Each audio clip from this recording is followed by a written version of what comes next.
Assalamualaikum students, welcome to Funds Academy with new lecture number 4, chapter number 8 Baba. Our today's topic, that is time period of shadow Q. And जो time period अब वर्षों तक असां previous lecture में relation between circular motion and simple harmonic motion. माना shadow जेको mass particle यो त constant angular speed सां घुमी रहियो आहे, पर संदसि शेडो जंहिंखे असां Q सां ज़ाहिर कयो आहे. Now this shadow is performing the simple harmonic motion along AB diameter, and its acceleration is equal to omega square minus x. Omega constant speed है mass particle जी, जिन्हें त acceleration जेका आई या संदस shade जी acceleration आहे. The acceleration directly constant हटाए छॾियो त minus x. So acceleration shadow Q ji Baba directly proportional to displacement and is directed towards mean position. Negative sign shows that. Therefore, the motion of shadow Q is a simple harmonic motion.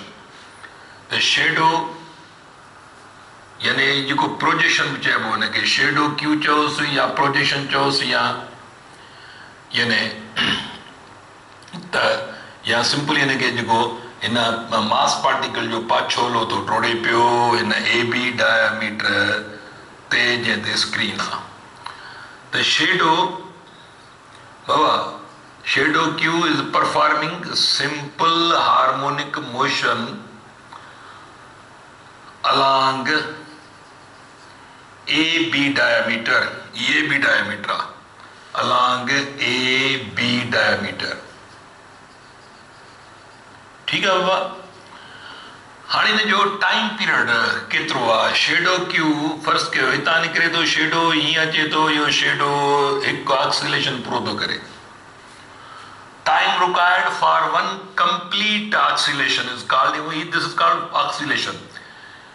Baba shadow Q जो जेकर motion B खां तस्वर कयूं ऐं opposite and ताईं ए ताईं वरी वापसि ए ताईं त इहो वन ऑक्सीलेशन थियो, इहो वन साइकिल थियो.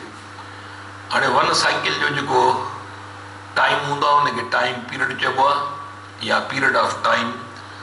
त हाणे हिते असां टाइम पीरियड शेडो क्यू जो time period of shadow Q time period of shadow Q जो टाइम पीरियड जेको सिंपल हार्मोनिक मोशन परफॉर्म करे रहियो आहे. और सो पोइते असां ॾिसो ही जेकर मास particle for example mass particle हिते थो पहुचे त संदसि शेडो हिते थो पहुचे मीन पोजिशन ते. मास पार्टिकल हिते थो पहुचे संदसि शेड हिते थो पहुचे. वरी मास पार्टिकल हिते थो पहुचे त वरी शेड वापसि थो थिए हिते. मास पार्टिकल चक्कर पूरो कयो त शेड बि हिते पहुतो. त एग्ज़ैक्ट जेको टाइम पीरियड हिन मास पार्टिकल जो आहे सर्कुलर पाथ में, इहो साॻियो ई टाइम संदसि शेड जो आहे अलॉन्ग AB डायमीटर. ओके, त असांखे since time period of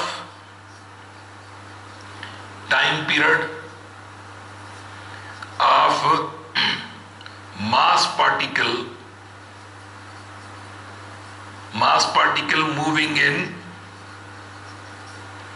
moving in circular path is T is equal to 2 pi upon omega. पोइते असां करे आया आहियूं अहिड़ी क़िस्म जी अरेंजमेंट.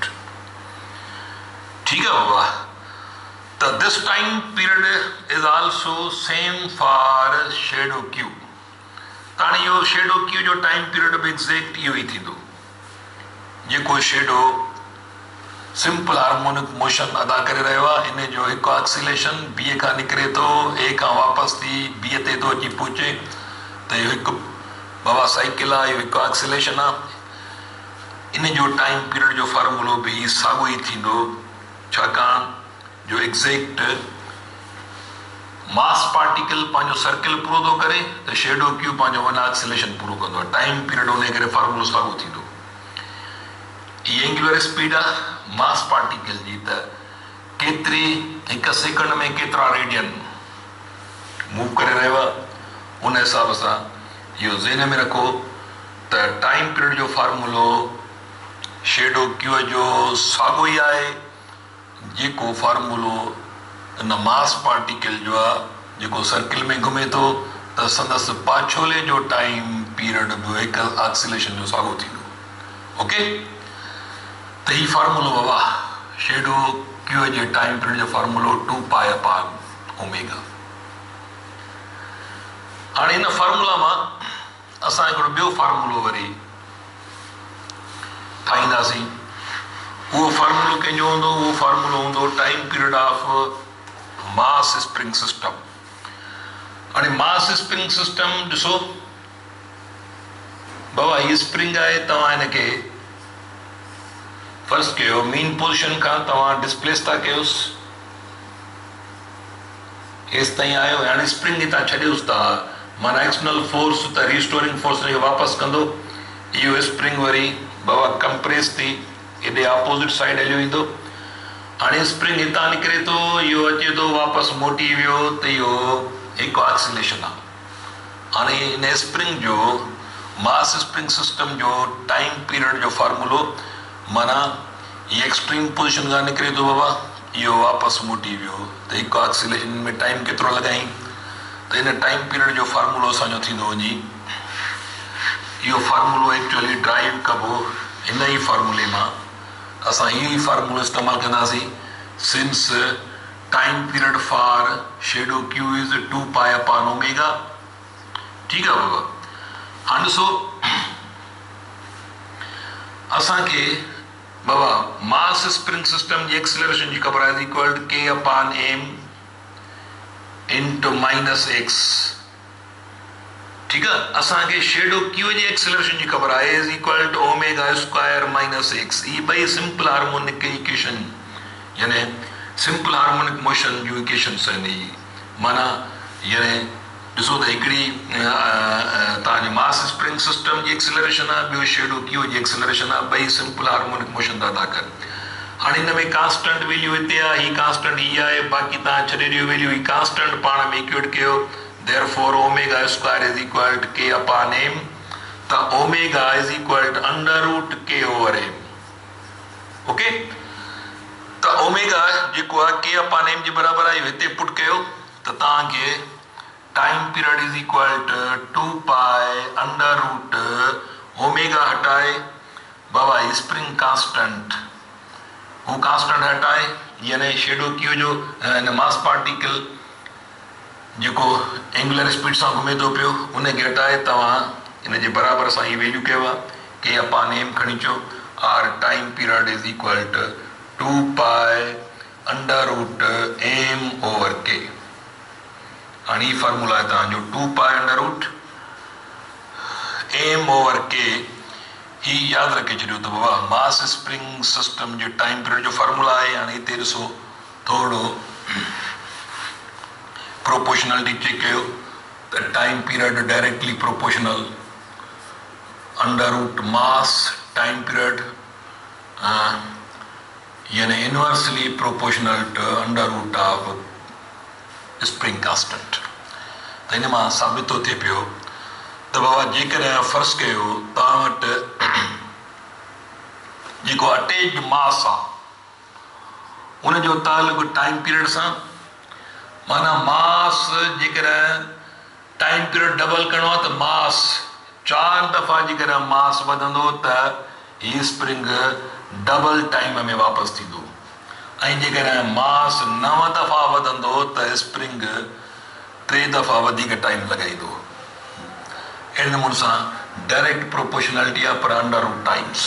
ओके, अहिड़े नमूने सां स्प्रिंग कांस्टेंट जो तालुक टाइम पीरियड सां।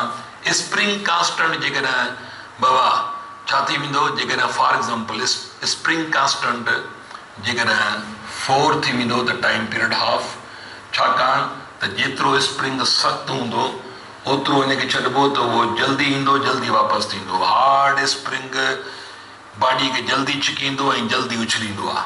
त हाणे जेकॾहिं स्प्रिंग कांस्टेंट असांजो वरी यानी इनिशियल वैल्यू खां 4 दफ़ा वधी वेंदो त टाइम पीरियड वरी हाफ थी वेंदो, माना हिकु चकर पूरो करण टाइम अधु थी वेंदो। जेकॾहिं स्प्रिंग कांस्टेंट 9 टाइम्स वधाईंदासीं त टाइम पीरियड वरी 3 टाइम्स रिड्यूस थी वेंदो। अहिड़े नमूने सां जेकॾहिं टाइम पीरियड असां वरी 4 टाइम्स हाफ कंदासीं, यानी हिते जेकॾहिं फर्स्ट कयो T इज़ इक्वल टू √1/4 दफ़ा टाइम पीरियड घटाईंदासीं त इहो डबल थी वेंदो। कीअं double? That is equal time period is equal direct proportional 1/, इहो थींदो वञे 1/2, ठीकु आहे। दैट इज़ इक्वल इहो 2 मथे अची वेंदो, माना टाइम पीरियड डबल थी वेंदो। त इहो ज़हन में रखो त हीउ रिलेशन तव्हांजो इहो मतिलबु अहिड़ी क़िस्म जी का प्रोपोर्शनलिटी अचे, या मुमकिन आहे तव्हांखे फार्मूला में बाबा वैल्यूज़ पुट करे तव्हांजा टाइम पीरियड कैलकुलेट कराए सघनि था। ओके, त इहो तव्हांजो यानी वेव मोशन में शेडो क्यू जो टाइम पीरियड ऐं मास स्प्रिंग सिस्टम जो टाइम पीरियड जो फार्मूलो वरी ॿिए लेक्चर में तव्हां सां गॾु हूंदासीं। पंहिंजो ख़्यालु कजो। अल्लाह हाफ़िज़।